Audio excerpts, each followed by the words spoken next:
ఏం సందేహం లేదు ఆ కందేటి సిగ్గే ఏ తొందరలు ఇచ్చింది. ఏం సందేహం లేదు ఆ గంధాల గొంతి ఆనందాలు పెంచింది. నిమిషము నేల మీద నిలువని గాలిలాగా మది నిన్ను చేరుతోంది చిలక. తనకొక తోడులాగా వెనకనే సాగుతోంది హృదయము రాసుకున్న లేఖ.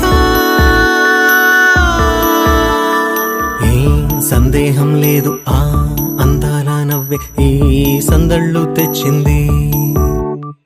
ఏం సందేహం లేదు ఆ కందేటి సిగ్గే ఈ తొందరలు ఇచ్చింది.